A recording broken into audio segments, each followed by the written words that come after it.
Okay, môre, vir die wat ek nog nie in jare waar gegroet het nie, baie welkom by vanmôre se erediens. Ons is nou al bietjie in ons tyd in, is al amper beseringstyd, so ek het nou hier binne vir die kerkraad gesê, ons gaan 'n paar goed van die liturgie uitsny, om te probeer tyd opmaak, dat julle skaap dan nou nie brand wanneer julle by die huis kom.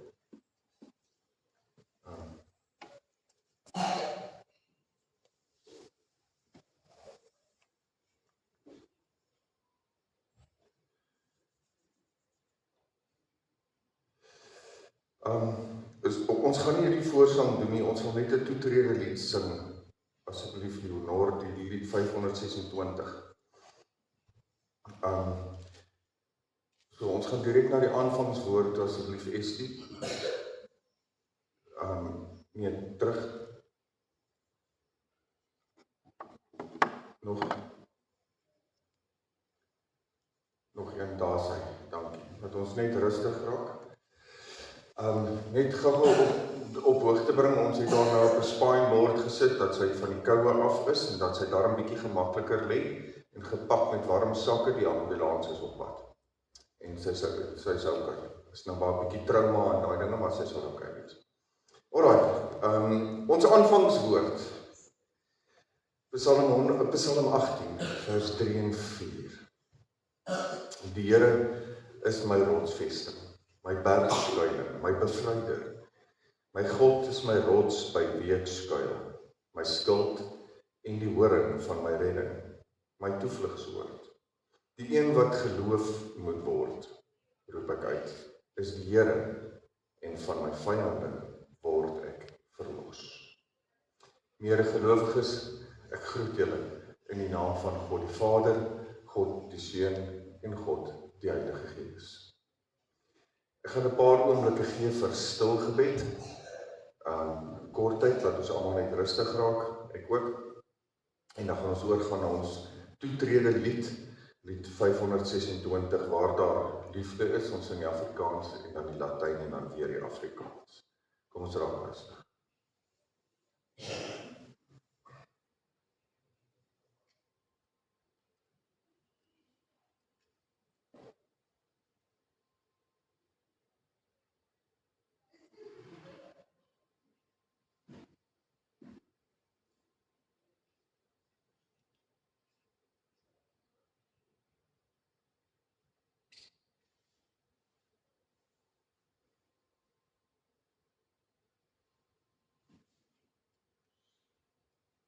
Amen. Terwyl ons sit, kom ons sing dan ons toetrede.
Sonskyndag hier in die huis by mekaar kan kom. Dankie, Here, dat ons kan deel wees van 'n geloofsgemeenskap. Mense wat almal 'n liefde vir U deel.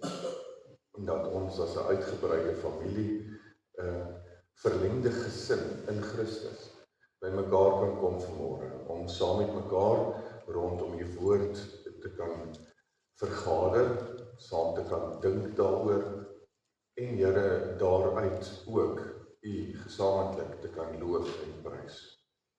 Here, dankie vir die voorreg dat ons weet dat U self met elkeen van ons die afspraak gemaak het vanmôre, en dat terwyl ons hier is, weet ons, U kom ook die afspraak maak na vanmôre. Here, en daarom kan ons vir U vra dat U ons asseblief sal seën met 'n goddelike ervaring en dat U deur U Gees, Here, by ons ontvanklike gedagtes en harte sal kry, sodat ons sal hoor wat op U hart is vir elkeen van ons persoonlik vanmôre. Ons bid dit in Jesus se naam. Amen. Ons tema vanmôre is die klein dingetjies en die teks is 2 Konings hoofstuk 5 vers 1 tot 14. Dis 'n baie bekende gedeelte van Naaman se genesing. Lees saam met my. Naaman, die bevelvoerder van die koning van Aram se leer, was 'n invloedryke man by sy heer en hoog in aansien, want deur hom het die Here aan Aram 'n oorwinning gegee. Maar die man, 'n dapper kryger, het 'n veldsiekte gehad. Die Arameërs het in roofbendes uitgetrek en 'n klein dogtertjie uit land Israel weggevoer. Sy was in diens van Naaman se vrou. Sy het vir haar eienares gesê: "As my heer maar net voor die profeet kon verskyn wat in Samaria is, dan sou hy hom van sy veldsiekte verlos." Naaman gaan toe en vertel vir sy heer: "Dit is wat die dogtertjie uit die land van Israel gesê het." Toe sê die koning vir Aram: "Gaan dan, ek is gewillig om 'n brief aan die koning van Israel te stuur." Hy het toe gegaan en 10 kikar silwer, 6000 sikkel goud en 10 sterreklere saamgeneem. Hy het die brief vir die koning van Israel geneem wat gelei het: "Wanneer hierdie brief nou by u aankom, kyk, ek stuur na u Naaman, my dienaar, sodat u hom van sy veldsiekte kan verlos." Toe die koning van Israel die brief gelees het, skeur hy sy klere en sê: "Is ek dan God om dood en lewend te maak dat hierdie man 'n brief na my stuur om iemand van sy veldsiekte te verlos? Ja, weet verseker en sien in dat hy 'n rede teen my soek." Toe Elisa, die man van God, hoor dat die koning van Israel sy klere geskeur het, het hy die koning laat weet: "Waarom het jy jou klere geskeur? Laat hom tog na my toe kom, dan sal hy besef dat daar 'n profeet in Israel is." Naaman het toe met sy perde en strydwa gekom en voor die ingang na Elisa se huis stilgehou. Elisa het 'n boodskapper na hom toe gestuur met die woorde: "Gaan was jou 7 keer in die Jordaan, sodat jou liggaam kan herstel en word so rein." Maar Naaman het hom vererg en weggegaan. Hy het gesê: "Kyk, ek het gedink hy sal beslis na my toe uitkom en gaan staan en die naam van die Here sy God aanroep en sy hand oor die plek beweeg en die veldsiekte wegneem. Is Abana en Parpar, die riviere van Damaskus, dan nie beter as al die water in Israel nie? Kan ek my nie daarin was en rein word nie?" Hy het toe omgedraai en woedend weggegaan. Maar sy dienaars het nader gegaan en met hom gepraat. "My vader," het hulle gesê, "as dit 'n moeilike opdrag was wat die profeet u gegee het, sou u dit nie gedoen het nie. Hoeveel te meer wanneer hy vir u gesê, was en word rein." Hy het toe afgegaan en sy liggaam 7 keer in die Jordaan gedompel, volgens die woord van die man van God. Sy liggaam het herstel en geword soos die liggaam van 'n klein seentjie, en hy was rein. Ons lees tot sover. Nou, almal ken hierdie verhaal en die hoofkarakter, eintlik die heldin van die verhaal, is eintlik die een oor wie ons die minste weet. En dis die jong dogtertjie. Nou, haar konteks op hierdie stadium in hierdie perikoop en in hierdie verhaal is dat sy was 'n jong dogtertjie, heel moontlik nie eers 'n tiener nie, wat weggevoer was na haar volk ingeneem is uit Israel en haar familie, sy is familieloos. Ons lei nou maar af, dat in die sege van haar stad is haar ouers heel moontlik vermoor of doodgemaak, wat ook al dit is, maar wat in daai tyd gebeur het. En nou is sy 'n slavin van onbekende mense, en juis ook dieselfde mense, wat haar van haar huis af weggevoer het, wat heel moontlik haar familie uitgewis het, en haar dorp vernietig het. So sy is gedwing om 'n slavin te wees, kom ons sê, argument sondalwe 10 jaar oud. 10 jaar oud, gedwing om 'n slavin te wees, in die huis van haar vyande. Dis wat ons uit die teks uit kan aflei. Dis min of meer wat ons weet. En hierdie naamlose slavin dogter is eintlik die heldin, die hoofkarakter van hierdie verhaal. Nou, ons weet uit die teks uit, dat sy moes iets weet. Ons weet nie, het sy vir Elia geken, het sy van sy wonderwerke, van die vorige wonderwerke wat Elia gedoen het sy dit beleef of gesien, was sy daar? Ons weet dit nie. Maar ons weet dat natuurlik, het sy op 'n manier dalk iets daarvan gehoor. So sy weet iets. Wat ons wel weet, is dat sy weet van God. Dit weet ons. Sy weet van God. Maar meer as dit. Vir haar om bereid te wees, desnieteenstaande die feit dat sy 'n kind is, dat sy slavin is in die huis van haar vyande, die feit dat sy nog steeds haar mond oopmaak en praat, wat eintlik basiese doodsvonnis was, dit nog steeds doen, weet ons, dat sy weet nie net van God, sy ken vir God. Sy het 'n verhouding met die Here gehad.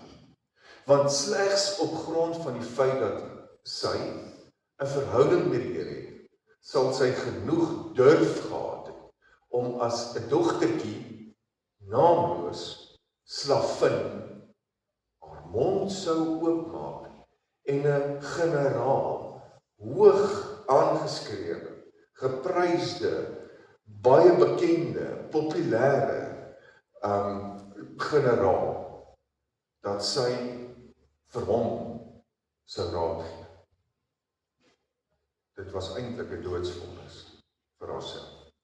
Maar sy het dit gedoen, en sy is toe nou nie om die lewe gebring, omdat sy gedurf het om haar mond oop te maak nie.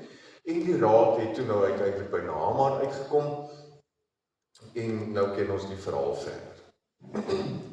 Maar in hierdie verhaal, van die ander wonderwerke van Elisa ook, maar in hierdie verhaal spesifiek, is daar 'n klomp klein dingetjies in hierdie verhaal, wat as ons dit raak lees, en as ons dit raak sien, dan maak dit 'n verskil. Dan maak dit 'n verskil in die verhaal, maak 'n verskil in hoe ons dit ervaar en lees, en hoe ons dit kan verstaan. En dit maak uiteindelik ook 'n verskil ten opsigte van wat die verhaal aan ons en in ons eie lewens doen. Soos byvoorbeeld, dat hierdie dogtertjie ons kan inspireer, maak nie saak wie of wat ons is.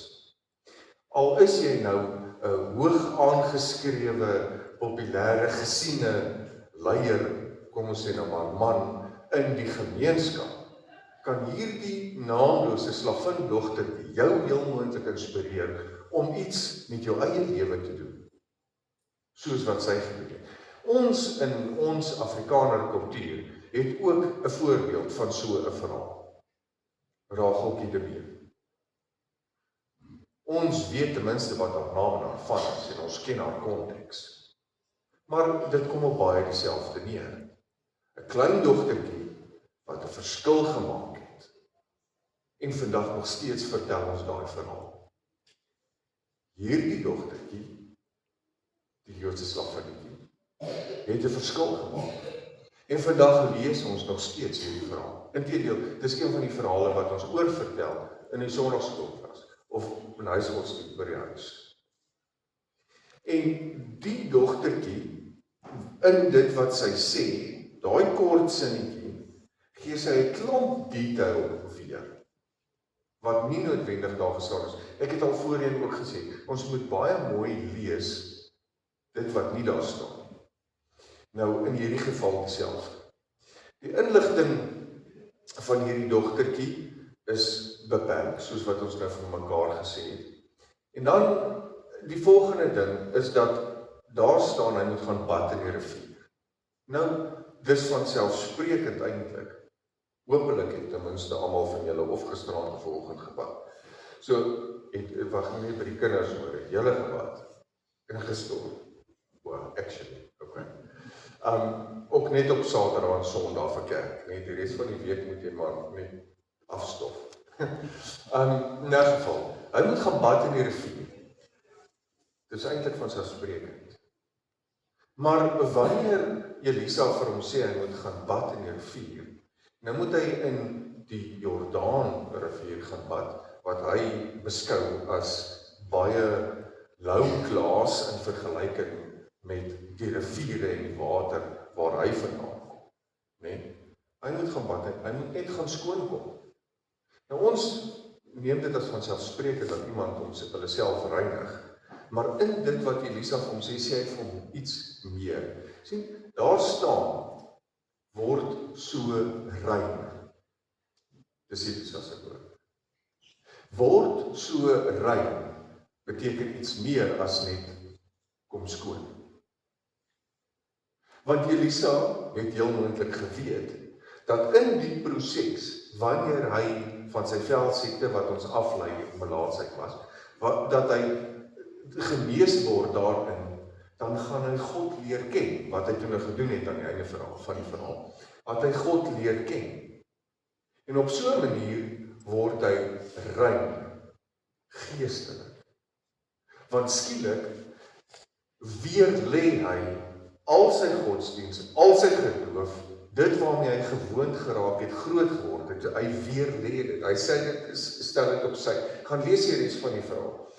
Dat hy sy lewe vir die Here gee. So spreekwoordelik en geestelik word hy rein, skoner as net van die vuil goed op sy vel en ook dan natuurlik die velsiekte. Geestelik rein. En dan lees ons, as jy die verhaal verder lees, wil hy nou vir Elisa 'n klomp goud gee en al die klere en al die goeders. En wat doen Elisa? Hy sê, nee dankie. Jy is skoon en die feit dat jy my God leer ken het en jou lewe vir hom gee, beteken vir my meer as die goud en die silwer en die klere wat jy nou alles vir my gee. Want uiteindelik is dit ook nie myne om dit te vat nie, want dit is ek wat dit gedoen het. Dit staan nie daar nie, maar as jy dit inlees, Elisa sê vir hom, nee dankie, want dit moet nie my toekom nie. Don't thank me, thank the Lord, sê hy. En dan herinner dit nou ons aan 'n paar van die ander van Elisa se verhale, waar die klein dingetjies 'n groot verskil gemaak het. Soos die verhaal van die weduwee se kruik.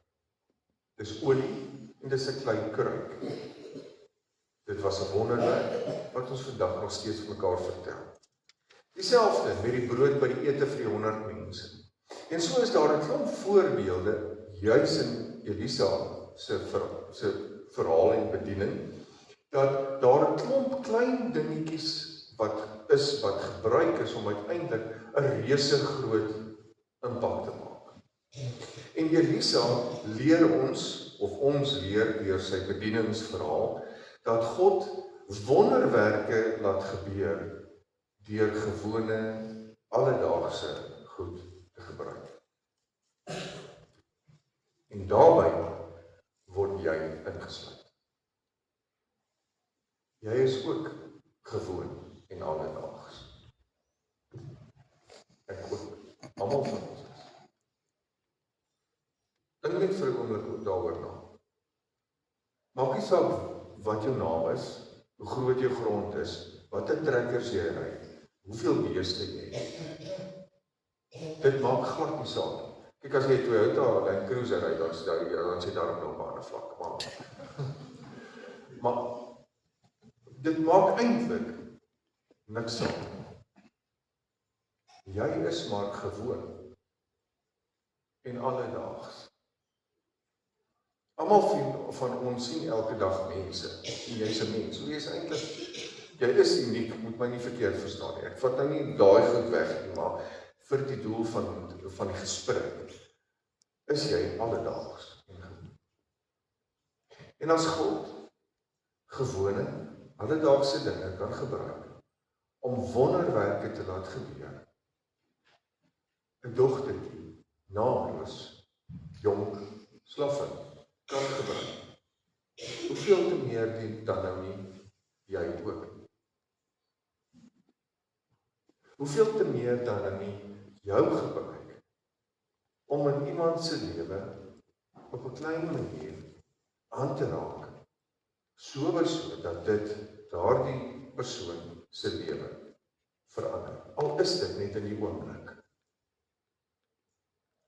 Sien, wanneer God mense gebruik om ander mense se lewens te verander, dan vra jy nie jou CV of jou kwalifikasies of jou jare diens. Al wat jy wil, is bereidwilligheid, soos die dogtertjie. Bereidwilligheid om teen beter wete amper, wil ek sê, op te tree, jouself beskikbaar te stel vir God. Elisa het uiteindelik die geskenke van die hand gewys, want hy het gesê, moenie vir my dankie sê, dis nie ek wat jou gesond gemaak het, dit was God. So gee die eer aan God, en hy doen dit reeds deur sy lewe vir die Here te gee. Soveel te meer, wanneer ons dan sê, weet jy, maak nie saak die situasie, maak nie saak wie jy is of wie ek is, kom ek wees net bereid om op 'n manier, net al erken ek net aan jou menswaardigheid, deur na jou toe te loop met 'n glimlag en 'n handdruk en te sê, goeiemôre, ek hoop jy het 'n mooi dag. Al doen jy net dit, en niks daarvoor te verwag nie, verrig jy eintlik God deur jou 'n wonderwerk. Sommer in iets kleins. Dalk is jy die een wat op daai stadium 'n visstop gee in steede van 'n vis. Julle almal ken daai beginsel, nee. Wanneer mense kom bedel vir kos, dan gee ons kos en ons gee kos en ons gee kos. Naderhand raak ons nikkerig, naderhand raak ons heeltemal keelvol, naderhand begin ons hulle wegwys, want jy bly net kom en jy bly net kos haal en kos haal en kos haal en ek moet elke keer hou op om kos te gee. Help die persoon dalk eerder om 'n pakker te gaan word hier by Taalmele, dat hy sy eie kos kan koop. Dis die beginsel daarachter, om eerder 'n visstop te gee, as om aanhoudend vis te gee. Nee? En weet jy, ek meen, julle kan vir julleself dink, deur vir die persoon hulle waardigheid terug te gee, deur te sê, jy kan vir jouself begin sorg, in steede daarvan om 'n afhanklike bedelaar te wees, maak 'n baie groter verskil, as die halwe brood en liter melk wat jy vir die persoon gee. En dit kan heel moontlik deur 'n klein dingetjie te wees, want jy ken dalk die bestuurder by Taalmele, en julle is in elk geval besig om lekker te braai en rugby te kyk. Dan sê jy, hoorie, ek gaan 'n gultjie môre na jou te stuur, of wil jy nie net vir haar dadelik inkom, gee vir haar 'n besem, wat sy uitvee en gee vir haar R50 'n dag. Dit maak geen verskil aan daai persoon nie, aan jou, en dan gaan julle weer aan met die braai. So heel moontlik is dit sommer maar net deur die loop van die gesprek. Maar wanneer sy maandag daar kom, en sy kry 'n besem, en sy begin uit, en sy kry R50 'n dag, maak dit in haar en heel moontlik haar gesin se lewe. Dis lewensverandering. Een klein dingetjie. die dogtertjie het vir haar eienares, die vrou van haar, gesê, sê vir Naaman, gaan sien vir Elisa. Dis wat sy gedoen het. Naaman is genees, sy lewe is verander, en hy het sy lewe vir God gegee. Kleindogtertjie, wat vir haar eienares sê vir Naaman, gaan sien vir Elisa.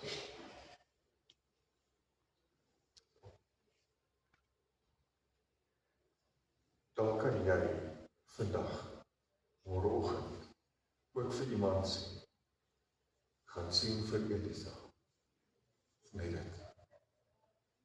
En God gebruik dit om 'n lewe te verander. Is jy bereid om net so klein dingetjie te doen? En as jy bereid is, gaan kyk môre waar die geleenthede opduik. Gryp dit aan. Maak 'n verskil. Amen. Kom ons bid saam. Here, baie dankie dat U ons gebruik. So in die feit dat ons gewoon en alledaags is. Dankie dat U ons gebruik, selfs al weet ons dit nie noodwendig eers. Net deur die feit dat ons bereidwillig is. Wil U, Here, asseblief aanhou om ons te gebruik. Wil U aanhou om vir ons die geleenthede bekend te maak, sodat ons kan sien waar en wanneer ons met 'n klein dingetjie so in die verbygaan kan aangaan en daardeur heel moontlike verskil kan maak waarvan die omvang ons nie eers sal besef. Dankie vir die kleindogtertjie, naamloos, maar dat daardie kleindogtertjie vir ons vandag, 2026, duisende jare later, nog steeds inspirasie kan wees. Help ons om ook dalk so inspirasie te wees. Ons bid dit in Jesus se naam. Amen. Ons gaan die dankoffers by die deure opneem en dan gaan ons die sjokolade is uit, die verjaarsdag is uitgesorteer. Maar die afkondigings is alles op die blaadjie, so ek gaan ook nie nou afkondigings doen nie. Ons gaan nou staan en dan afsluit met ons slotsang, die 286, die Here God van liefde, en dan kom drink asseblief 'n koppie koffie of tee. Ek dink dit sal lekker wees vir haar ook, want ons nog steeds buite lê, as ons daar rondom haar staan en kuier en dat sy almal se stemme hoor, dan dit haar ook net help om daarom by ons te bly. Sê weer? Is hulle? Okay. Maar in 'n geval, hoe dit ook al sy kom, drink asseblief 'n koppie koffie of tee saam met ons, en dan kan ons mekaar daar ook daarom 'n groete woord gee vir die week, en dalk maak jy sommer by die koffie daar 'n verskil. Kom ons staan, en dan sluit ons af met ons gebed.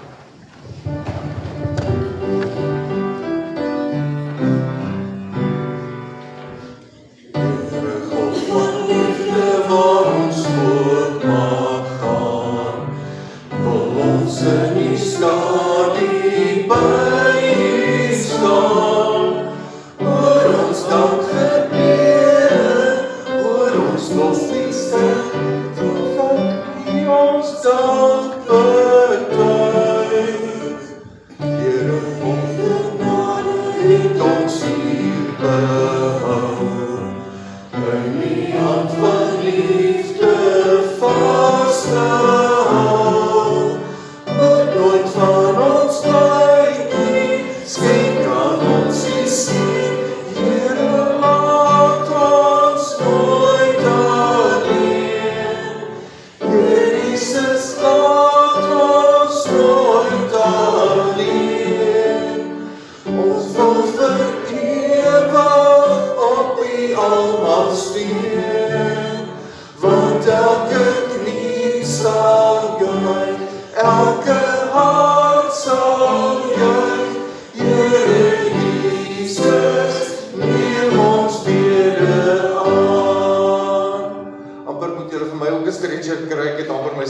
skeer in die middel deur, om hier by te kom. Julle, ek hoop julle het 'n wonderlike week. Dankie vir julle geduld vanmôre. Dit is daarom nou nie elke keer wat dit gebeur nie. Ek hoop jy geniet jou week en dat jy iewers 'n verskil maak, al is dit net om 'n pot sop aan te dra vir mense wat honger is en koud kry. Die genade van God ons Vader, die liefde van ons Here Jesus Christus, die hoop, leiding en die nabyheid van die Heilige Gees, saam by julle elkeen wees en bly, nou en tot in alle ewigheid. Amen.